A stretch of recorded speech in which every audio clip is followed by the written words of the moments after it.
Anything can be said about his appearance, but he will not leave anyone indifferent. Taken from the very beginning of the production of Infiniti crossovers, the course towards the originality of the exterior hit the top 10. The 5-liter, 400 horsepower, streamlined Outrunner FX launched in 2008, immediately outlining its potential opponents in the form of the BMW X6 and Porsche Cayenne. The car was created on a single Nissan platform for the G35/37 and M35/45 models. Unlike the less powerful Brothers FX35, which appeared 5 years earlier, the 50th was available only in an all-wheel drive version. The front wheels are connected to the permanently driven rear wheels of the FX50 using a disc clutch. By the way, the FX Dude, as if descended from design sketches, provokes owners to install huge wheels with a diameter of 20 inches or more. But for the sake of them, you will have to sacrifice comfort. The car is already, to put it mildly, shaky. Using 18-inch tires as a winter change can not only extend the life of the suspension, but also get a noticeably less oaky car habits. The Infiniti FX50 especially zealously demonstrates its driver's suspension on speed bumps, where you have to slow down almost to zero. In the FX50S version, the shock absorbers are electronically adjustable. The comfort mode softens the jolt a bit, while the sport mode makes the car feel like its more rigid predecessor.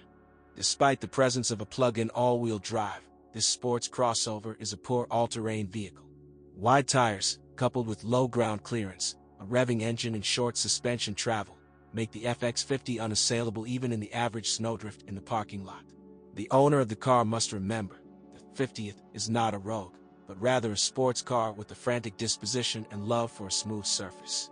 Excellently devouring kilometers of asphalt, the FX in the top version also absorbs gasoline well.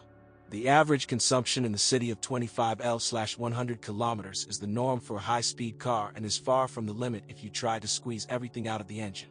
A variety of electronics are widely used on all Infiniti cars, from video cameras and lane departure warning devices to seat ventilation, adaptive cruise control and an advanced stabilization system. In general, the electronics are quite reliable and no system failures have been identified. The cruise control radar does not like negative temperatures and a dirty road, on which it quickly becomes covered with a radio-opaque layer. However, after a simple wiping and warming, it becomes operational again. Chassis parts, on the contrary, cannot boast of durability. In the suspension, most often, for about 5,000 kilometers, the stabilizer struts, both front and rear, fail. Replacing them is not too expensive, 1,500 rubles apiece, but with constant dynamic driving it becomes a regular thing. To this is often added the wear of the front silent blocks, and here the driving style is no longer particularly affected. A very common problem in machines with large motors is overheating of the front axle disc clutch. The reason here lies in the high power of the motor and often in the owner's super aggressive driving, although it happens that the clutch overheats and turns off simply with a very sharp start from a standstill. Also, electronics can leave only rear-wheel drive during long-term movement at high speed.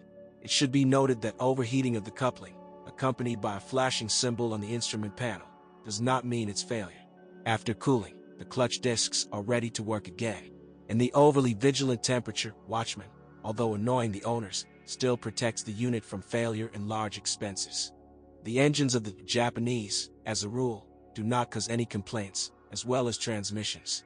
Due to the advanced stabilization system and the presence of a thruster on the rear axle, the rear brake pads often wear out faster than the front ones. Another unpleasant defect, although it does not affect driving performance, is that the chrome elements of the FX decorative trim corrode very quickly and become covered with blisters. In the case of a valid warranty, the decorative elements will be changed at the dealership, but if the warranty is over, it remains to rely on not too caustic road reagents and do not wash the car at untested car washes. First-year FX50s occasionally suffered from power steering issues and fogging taillights. Usually the first owner fixed most of these problems. In general, the car will undoubtedly please the owner with its dynamics, perfectly tuned suspension, beautiful interior and obvious premium even in small things. Its durability depends entirely on the temperament of the driver, and when choosing a used FX50, one should first of all evaluate how regularly the previous owner spurred his 400 horsepower horse and how zealously he monitored his technical condition.